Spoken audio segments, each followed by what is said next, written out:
Mishcon Academy digital sessions.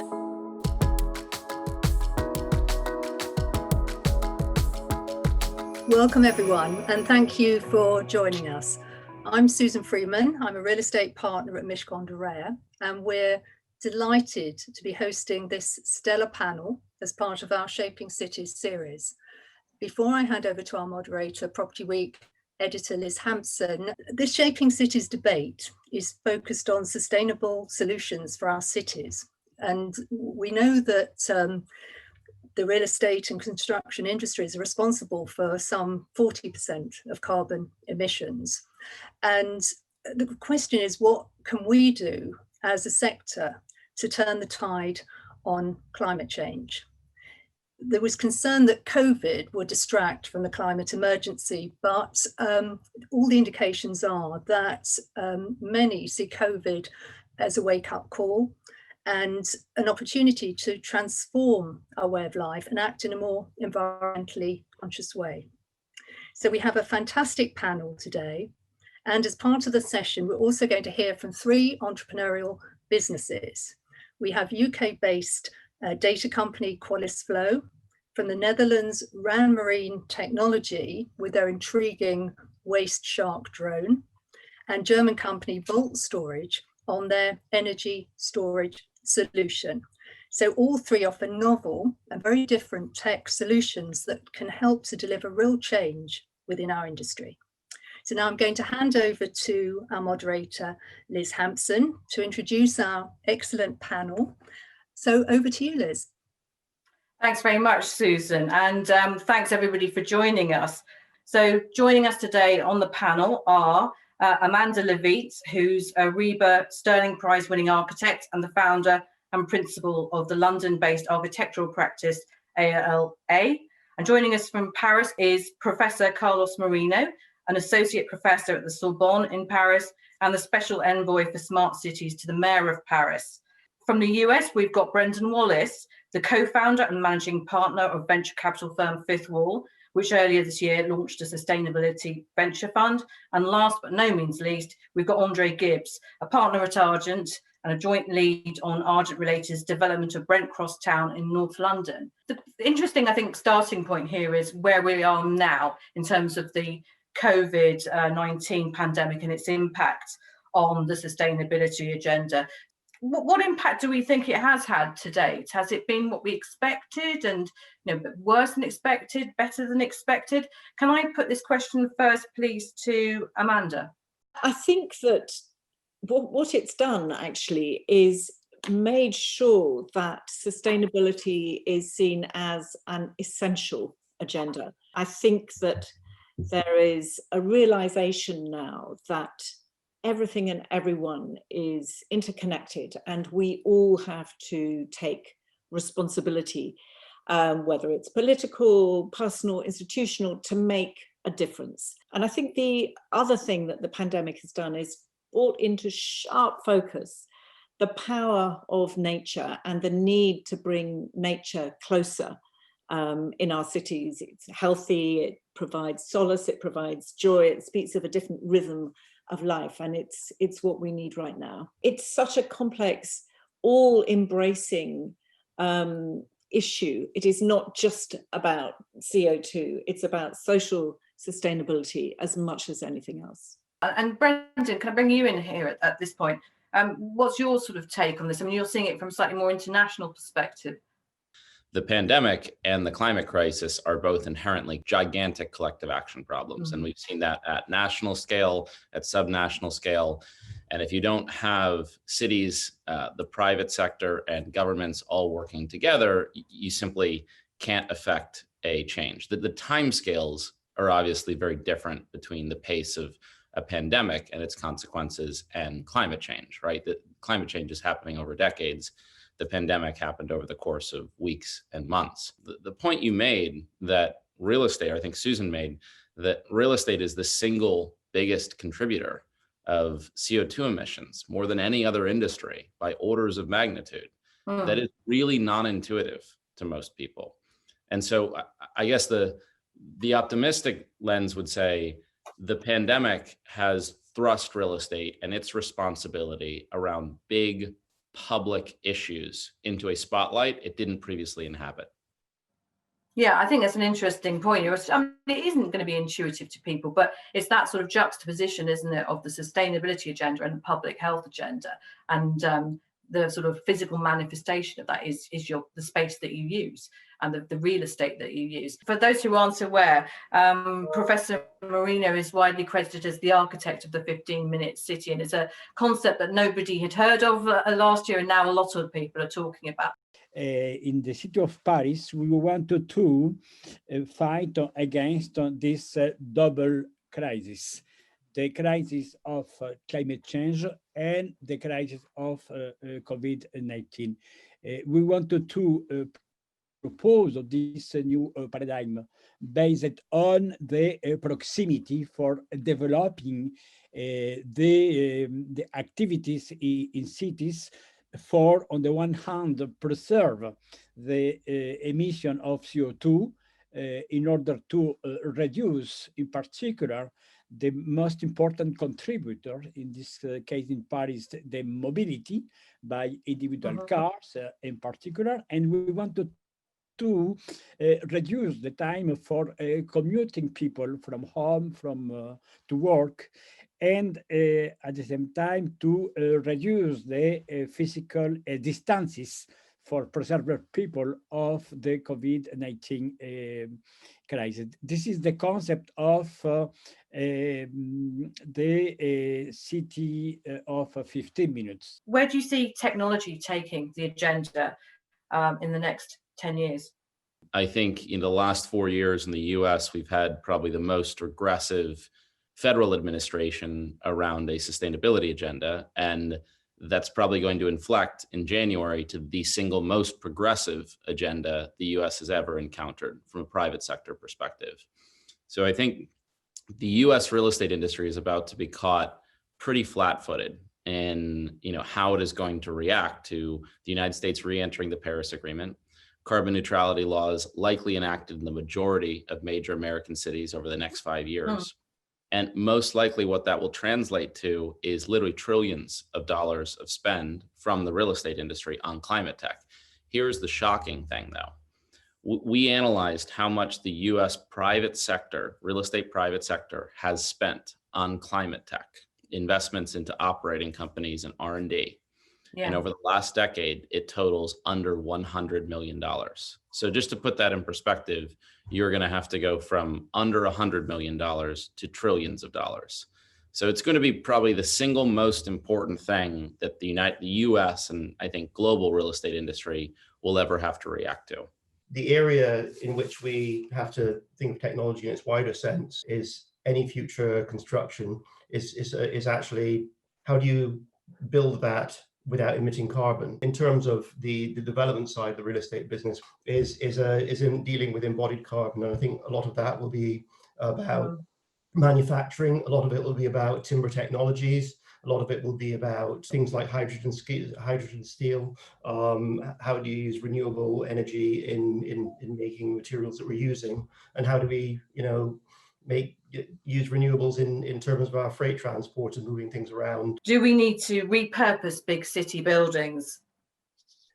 Yes. I think the answer is yes. And how would you go about doing that? Well, I think that there's we obviously can't have empty buildings, whether they are office buildings or residential buildings, and there are many empty buildings, sadly, in London. And I think the jury is out still in, what will people return en masse to the big high rises in the city to work. London's success of a city is its continual ability to adapt and change over the century, but it is much more difficult, I think, to adapt high-rise buildings.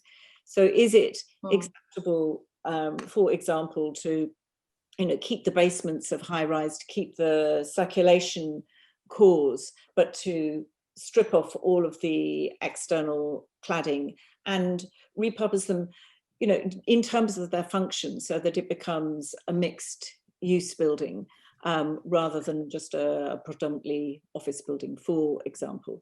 But I think that it's probably an extremely difficult kind of economic balance to achieve, to be able to do that. And I'd be really interested in what other people on the panel think.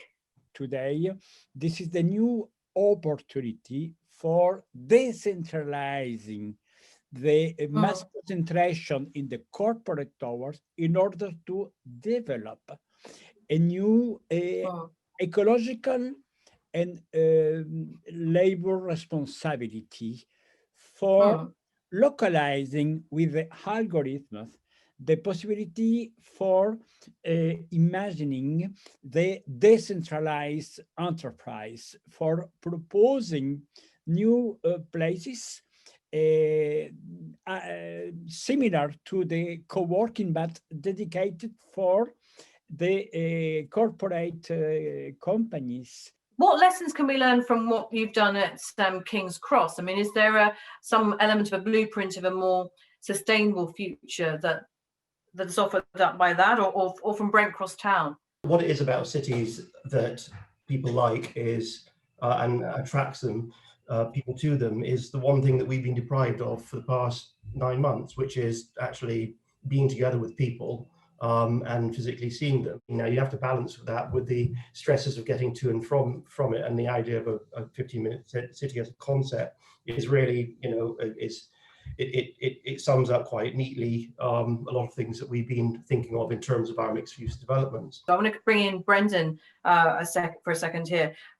You said that the real estate industry needs to step up and take responsibility. Which stakeholders do you see as being sort of most influential? I'm talking here about the decarbonisation piece.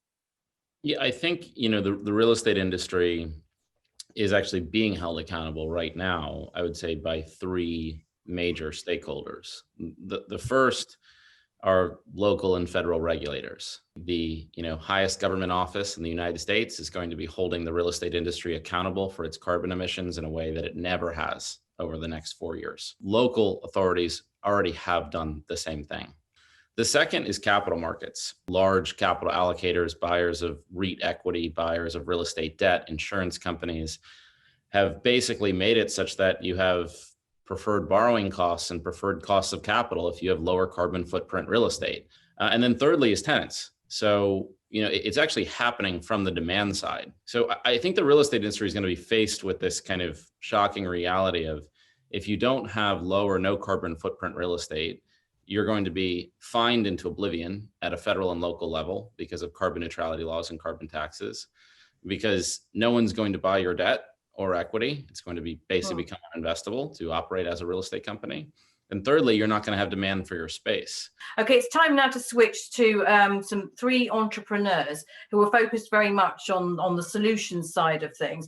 And they're going to tell us about their particular solution to a sustainability challenge and any wider application to the real estate industry. So first of all, I'd like to introduce Richard Hardiman, who's the founder of the Dutch company Ran Marine Technology, which has produced Waste Shark, which I think is just a brilliant name. And it's the world's first autonomous drone designed to remove pollutant material from urban water. Richard, take it away. Liz, thank you very much. So we have developed what we call around here the Waste Shark. So it is a drone that floats through waters. It scrapes off the surface 30 centimeters down and swims around autonomously. So it goes around looking for trash that's in the water, be it in a canal, a city, in a lake or a river, and removes that trash out.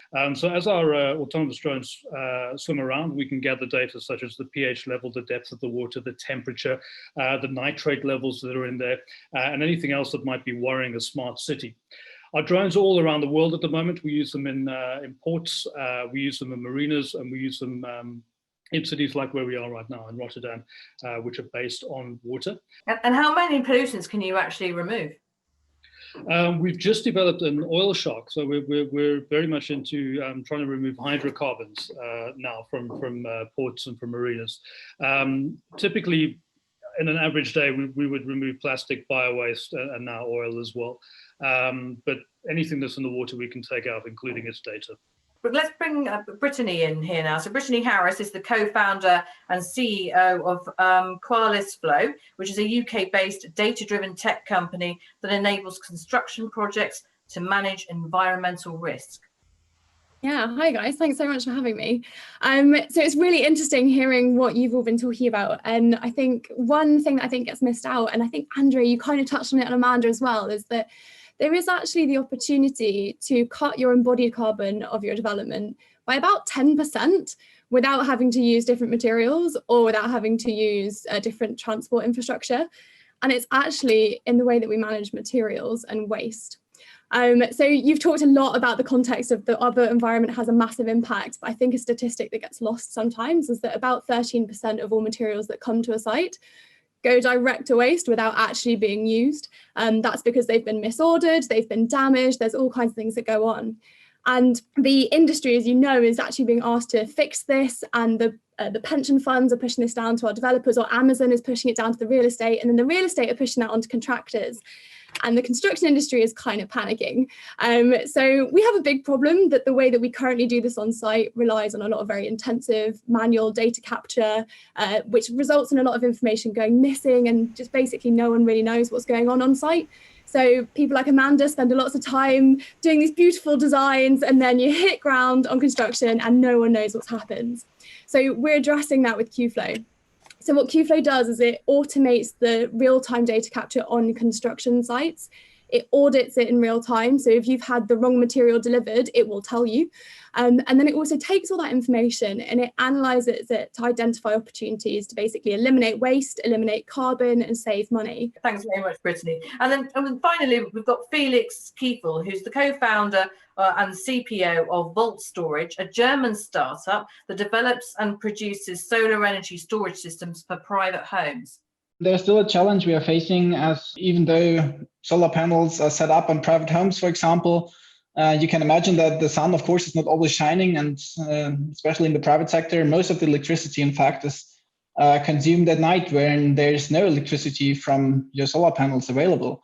So you need to bridge that gap, and it's clear that we need a massive scale of energy storage in the future. And starting with the private sector, residential sector, we've created an energy storage unit that can be installed in every private house with solar panels to store the excess solar power, make it available in the night to increase your self-consumption and also save you money on the electricity bill. We're using a technology that's very much unlike all the battery technologies you've probably seen before. It's called the Vanadium Redox flow battery. It sounds pretty fancy. In fact, it's a very clear and simple technology. It's storing the energy in the liquid. The liquid is stored in tanks and then pumped to a cell where the conversion to electricity is happening again.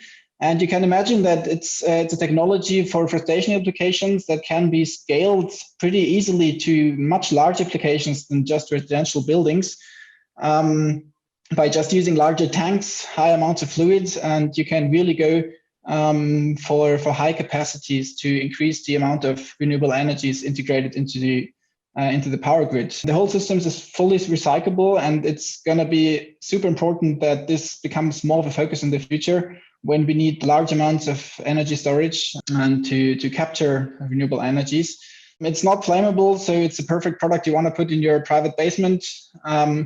It has a large lifetime, which is also important in this application.